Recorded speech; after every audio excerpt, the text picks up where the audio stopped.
اب انسان اللہ کا ذکر چھوڑ دے تو پھر اس پر جو زوال ہے نا، وہ زوال آنے کی وجہ یہی ہے۔ اللہ کہہ رہا کہ دل کو سکون میرے ذکر سے ملتا،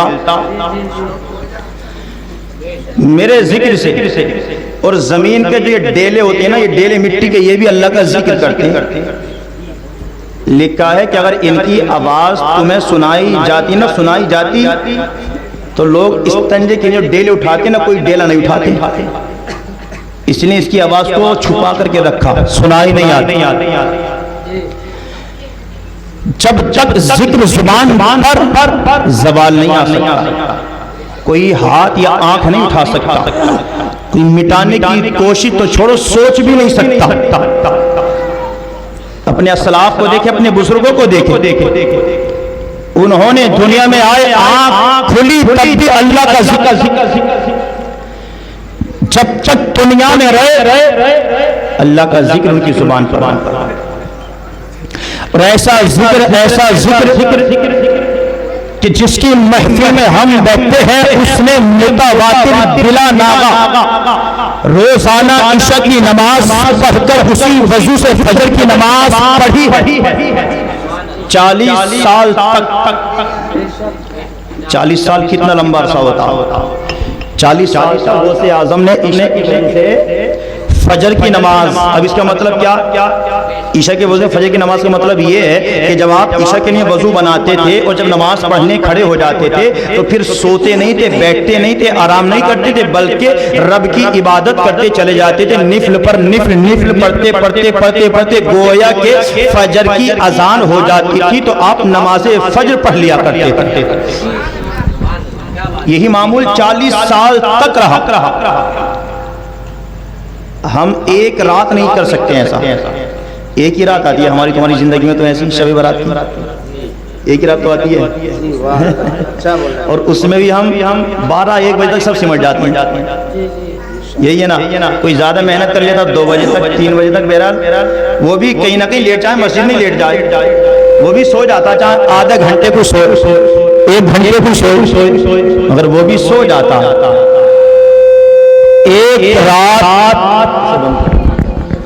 ایک رات ہمیں ایسی ملتی، ہم سے اس ایک رات میں بھی عبادت۔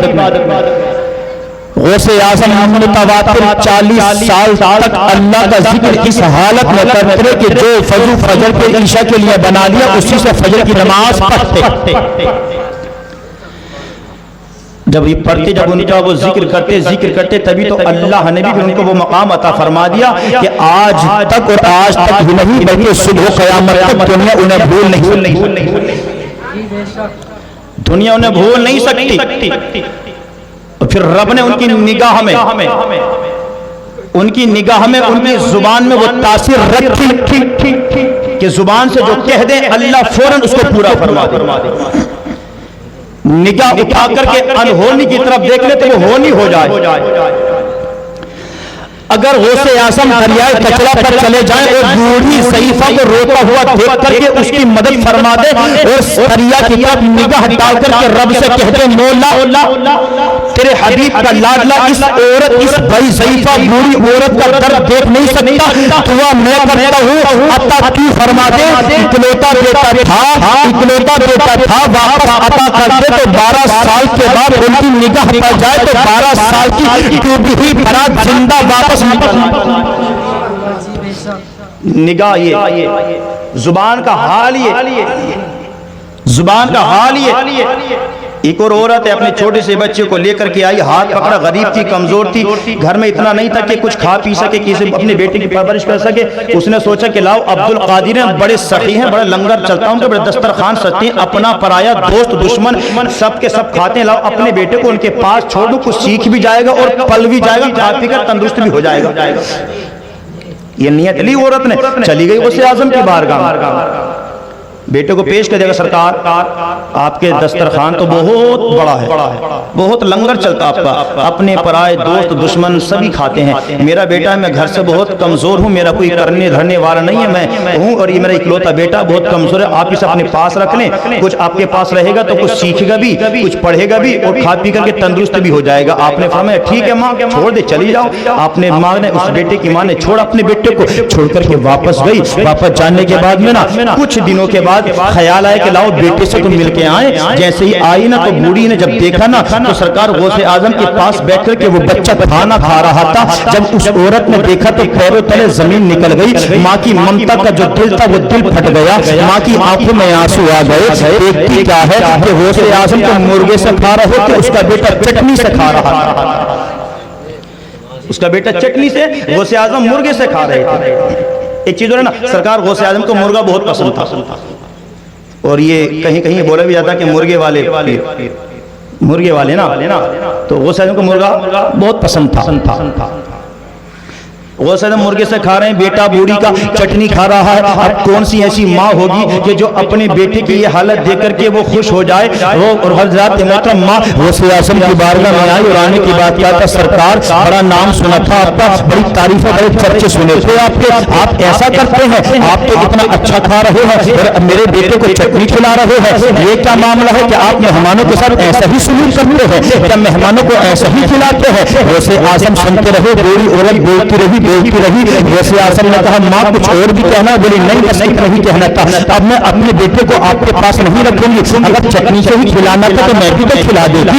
میں نے اسی وجہ سے تو آپ کے پاس چھوڑا تھا. اپنے بیٹے کا ہاتھ پکڑا چلنے لگی. غوث اعظم اٹھے, کہا ماں رک تو صحیح, میری بھی تو سن کے چلی جا. ماں رکی, پیچھے کو مڑ کے دیکھا, اللہ کے نبی کے لاڈلے میں غوث اعظم نے بڑے دل میں پیروں کے دل میں بلیوں کے امام نے کتنی کھائی ہوئی مرغے کی ہڈیاں بچی تھی, ان ہڈیوں کو جمع کیا. جمع کرنے کے بعد ان پر دم کیا اور تم بھی اذن اللہ کہا, اور کہا کہ اللہ کے حکم سے اٹھ کر کھڑی ہو جاؤ. غوث اعظم کا اتنا کہنا تھا کہ جو مرغے کی کھائی ہوئی ہڈیاں تھی وہ چلتا پھرتا مرغا بن گیا. وہ چلتا پھرتا مرغا بن گیا اور کہا تھا ماں ابھی تیرا بیٹا تک نہیں پہنچا ہے, ابھی تیرا بیٹا اس منزل تک نہیں پہنچا ہے. جانتی ہے اس منزل تک آنے کے لیے بڑی بڑی محنتیں کرنی پڑتی ہیں, بڑی بڑی مشقتیں کرنے پڑتی ہیں. میں اس منزل تک ایسے ہی تھوڑی پہنچا ہوں. میں نے کئی دن کے فاتح کیے ہیں, میں نے جنگلوں کے پتے تک کھائے ہیں. تیرا بیٹا تو شکر ہے کہ چٹنی کھا رہا ہے, میں نے تو درختوں کے پتے کھائے ہیں, جنگلوں کی گھاس اور پھوس کھائی ہے. میں تو کئی دن کے فاتح سے رہا ہوں. میں نے تو کئی دن بھوک اور پیاس کی شدت کے دن کاٹے ہیں. تب کہیں جا کر میں نے اللہ کے رات کی عبادت کی ہے, تب کہیں جا کر یہ مقام ملا ہے. ماں ابھی تو تیرا بیٹا عبد القادر تک نہیں پہنچا ہے, عبد القادر تک پہنچنے کے لیے بڑی محنت کی ضرورت ہے. یہ عبد القادر تک پہنچے گا, پھر میں اس کو علی تک پہنچاؤں گا اور علی سے پھر نبی تک پہنچاؤں. ابھی تیرا بیٹا یہاں تک ہی پہنچا. تو سرکار غوث اعظم مقام انہیں ایسے ہی نہ ملا نا, شان ہے شان ایسی کہ نبی کی بارگاہ میں ان کا مقام و مرتبہ یہ ہے کہ ابھی غوث اعظم دنیا میں آئے نہیں ہے, 400 سال پہلے کی بات ہے. امام حسن امام حسین دونوں بھائی سیدہ کائنات فاطمہ کے آنگن میں کھیل رہے تھے. نبی آ گئے اور آنے کے بعد میں نبی نے امام حسن کو اٹھایا, پیار کرنے لگنے. اب فطرت تو یہ ہے کہ چھوٹے کو پیار کیا جائے, بڑے کو نہیں کرتے ہیں, لیکن چھوٹے کو زیادہ پیار ہوتا. نبی نے چھوٹے کو پیار نہیں کیا, بڑے کو کرنے لگے. حضرت فاطمہ نے کہا ابا جان آپ بڑے کو پیار کر رہے ہیں, چھوٹے کو کیوں نہیں؟ تو نبی نے فرمایا, نبی نے کہا بیٹی یہ جو حسین ہے نا, میں اس کی نسل سے دیکھ رہا ہوں جتنے امام ہوں گے وہ سارے امام حسین کی نسل سے ہوں گے, مگر عبد القادر کی نسل سے, مگر حسن کی نسل سے کوئی امام نہیں ہوگا, بس ایک ہی بیٹا ہوگا. وہ بیٹا ایسا ہوگا جیسے رب نے مجھے نبیوں کا امام بنایا ہے, وہ بیٹا بلیوں کا امام. کب کی بات ہے؟ دنیا میں آنے سے 400 سال پہلے کی بات. نبی کہہ رہے ہیں کہ سارے امام حسین کی نسل سے ہوں گے, مگر حسن کی نسل سے کیونکہ سرکار غوث اعظم اپنے باپ کی طرف سے حسنی سید ہے اور ماں کی طرف سے حسینی سید ہیں. اس نے کہا حسنی حسینی دونوں طرف سے آپ کا شجرہ ملتا ہے, علی تک پہنچتا ہے. تو جس کا ذکر 400 سال پہلے مصطفیٰ کرے تو اندازہ لگا اس کا مقام و مرتبہ کیا ہوگا. لیکن اتنا مقام و مرتبہ ملنے کے بعد بھی پھر بھی آپ کی پوری زندگی آپ دیکھ لیں رب کے ذکر سے کہیں بھی غافل نہیں رہے. ہر وقت آپ اللہ کا ذکر کرتے رہتے، رب کا ذکر کرتے رہتے، اور جب ذکر کرتے رہے نا تو پھر اللہ نے ان کی نگاہ میں وہ تاثیر پیدا فرما، وہ کمال پیدا فرما کہ آپ پیدا ہو گئے، دنیا میں آ گئے، دنیا میں آنے کے بعد اپنی ماں سے کہتے ہیں ماں ایک بات بتاؤ۔ ماں نے پوچھا کیا بات ہے بیٹا؟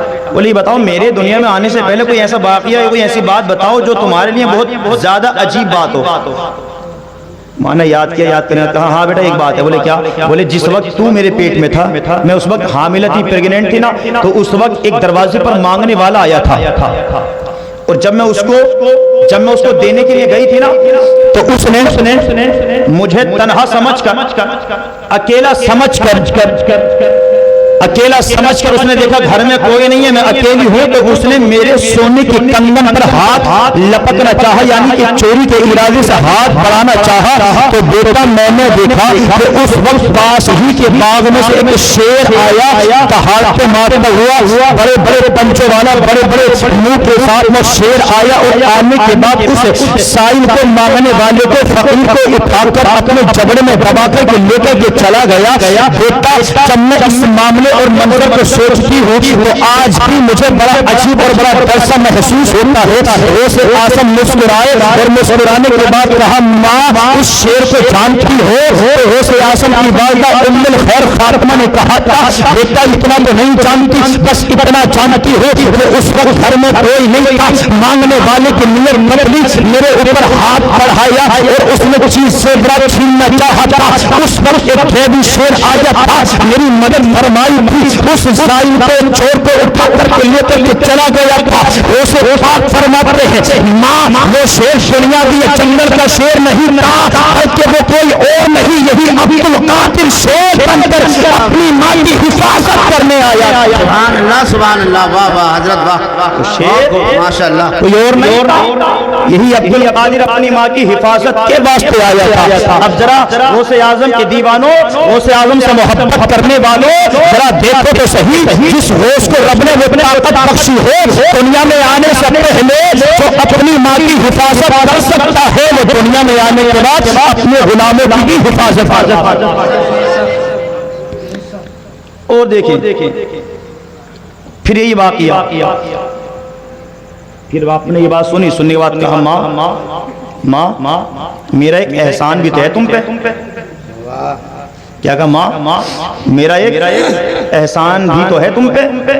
ماں نے پوچھا ابھی ذرا سا بچہ ہے اور احسان کون سا احسان؟ احسان کرنے کے لیے تب کہتا وہ اچھا لگتا کہ تو بڑا ہوتا، کما کے لاتا یا کچھ کرتا میرے لیے تو ٹھیک بھی تھا کہ ہاں میرا احسان ہے، چھوٹا سا بچہ صحیح سے چلا جاتا نہیں ہے، احسان کون سا ہے؟ غوث اعظم نے فرمایا ماں میرا تم پر احسان یہ ہے، یاد کرو جس وقت میں تمہارے شکم میں تھا، اس وقت جب تمہارا دل چاہا تھا کہ میں انگور کھا لوں، کیونکہ یہ اکثر عورتوں کی ہوتی نا فطرت، جب اس حال سے ہوتی تو دل چاہتا عجیب چیزوں کو۔ غوث اعظم عبد القادر فرماتے ہیں ماں میں تمہارے پیٹ میں شکم میں تھا، تمہارا دل چاہا تھا انگور کھا لوں، گھر کے دروازے پر انگور کی بیل لگی تھی اور تم نے انگور کھانے کے لیے ہاتھ بڑھایا تھا، انگور کے خوشے پر ہاتھ لگانا چاہا تھا، اس وقت تمہارے پیٹ میں درد ہوا تھا، یاد ہے؟ تو ماں نے کہا تھا ہاں بیٹا یاد ہے، میرا دل چاہ رہا تھا، بڑی شدت کے ساتھ دل کہہ رہا تھا کہ انگور توڑ کر کے کھا لے،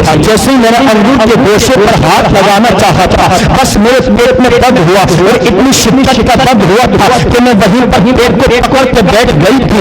اسے پاک فرماتے ہیں ماں وہ درد میں نے ہی تو دیا تھا۔ ماں نے کہا تھا بیٹا تو پھر یہ کون سا احسان ہوا؟ وہ تو تکلیف دی تھی انہوں نے تو مجھے تکلیف دی تھی، یہ احسان کی کون سی بات ہے؟ تو اسے پاک فرماتے ہیں ماں جو تم نہیں دیکھ رہی تھی میں آپ کے شکم سے میں اپنی آنکھوں سے وہ دیکھ رہا تھا۔ اسے پاک فرماتے ہیں ماں کیا دیکھ رہا؟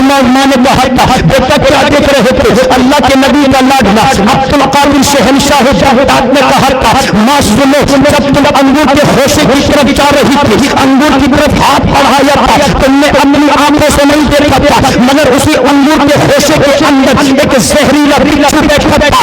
ماں اگر تم ہاتھ بڑھاتی تو تمہارا ہاتھ اس بچھو کے پاس جاتا، بچھو تمہارے ہاتھ میں ڈنک مارتا، تم کو تکلیف ہو جاتی۔ ماں تم نے نہیں دیکھا تھا مگر میں نے دیکھ لیا